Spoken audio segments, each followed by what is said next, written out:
राज्यातील महानगरपालिका, जिल्हा परिषदा, पंचायत समितीच्या निवडणुकांचा पार दिवाळीनंतर उडणार असून या निवडणुकीत व्हीव्हीपॅट यंत्राचा वापर करण्यात येणार नसल्याची माहिती राज्य निवडणूक आयुक्त दिनेश वाघमारे यांनी मंगळवारी पत्रकार परिषदेत दिली। नाशिक विभागाची आढावा बैठक विभागीय महसूल आयुक्त कार्यालयात झाल्यानंतर ते बोलत होते।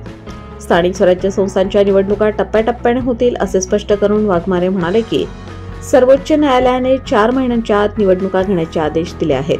त्यानुसार महापालिका, जिल्हा परिषद, पंचायत समिती, नगर परिषद व नगरपंचायती अशा सर्व स्थानिक स्वराज्य संस्था निवडणुकांचे टप्प्याटप्प्याने कार्यक्रम आखण्यात येणार आहेत।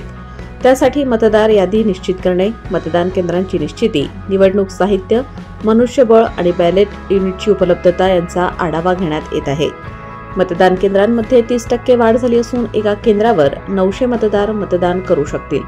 1 जुलैपर्यंत मतदार यादीत जे नाव असेल ते गृहीत धरून मतदार निश्चित केले जातील। मात्र कोणते मतदार निश्चित करायचे आणि कोणाची नावे काढून टाकायची हे अधिकार राज्य निवडणूक आयोगाला नाहीत। प्रभाग रचना 2011च्या जनगणनेनुसार करण्यात आली आहे।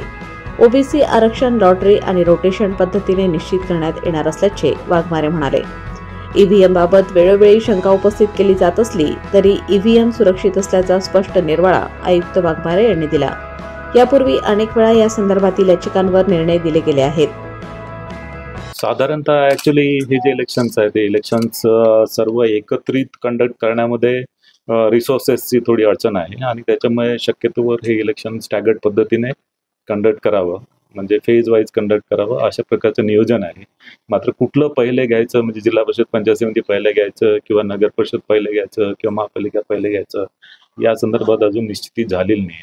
कारण की याची जी बेसिकली पहिली स्टेप असते या इलेक्शन, जसं इलेक्शन कमिशनकडचं जे इलेक्शन असते त्याच्यामध्ये आणि हे इलेक्शन याच्यामध्ये फार मोठा फरक असा आहे की या इलेक्शनमधल्या ज्या स्टेप्स आहेत यामध्ये पहिले प्रभाग रचना आहे ते प्रभाग रचना निश्चित करावी लागते आणि त्याच्यानंतर जे वॉर्ड्स आहेत ते वॉर्ड्समध्ये आरक्षण जे आहे म्हणजे SC, ST आणि OBC याचं आरक्षण आपल्याला निश्चित करावं लागेल आणि त्याच्यासोबतच मतदार यादीचं जे विभाजन आहे, मतदार यादीचं विभाजन आपल्याला करावं लागतं आणि त्याच्यानंतर आपण प्रोग्राम डिक्लेअर करतो। प्रोग्राम डिक्लेअर केल्यानंतर साधारणतः 35 ते 40 दिवसामध्ये हे इलेक्शन कंडक्ट करावं लागतं आणि रिसोर्सेस अवेलेबिलिटीच्या अनुषंगाने शक्यतोवर हे इलेक्शन जे आहे ते आम्ही स्टॅगर्ड पद्धतीने किंवा फेज वाईजच कंडक्ट करू, पण कुठलं पहिले घ्यायचं कुठलं नंतर घ्यायचं या संदर्भात आम्ही नक्कीच विल टेक अप्रोप्रिएट डिसिजन। म्हणजे आता अजून डेट ॲज आपण डिक्लेअर करत नाही, कारण की डेट डिक्लेअर केल्यानंतर मग सर्व इलेक्शन लागू झालं, आचारसंहिता वगैरे ते सर्व सुरू होतं।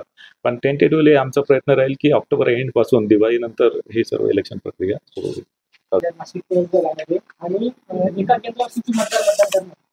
एका केंद्रावर साधारणतः ऍक्च्युअली म्हणजे मॅक्झिमम 900चा फिगर आम्ही दिलेला आहे, कारण की त्याचं कारण असं आहे की जरी विधानसभा इलेक्शनमध्ये एका केंद्रावर 1200 जरी मतदार जरी असेल, पण इथे आपण महापालिकेचं इलेक्शन जर बघितलं तर महापालिकेमध्ये एका वॉर्डमध्ये 4 मेंबर्स निवडून द्यायचे आहेत।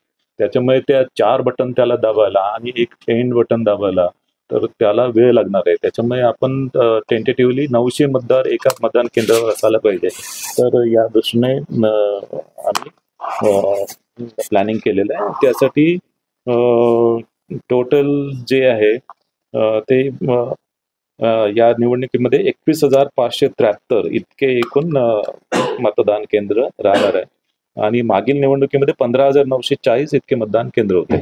म्हणजे साधारणतः याचं किती 30%, साधारणतः 30% मतदान केंद्र वाढलेले आहे।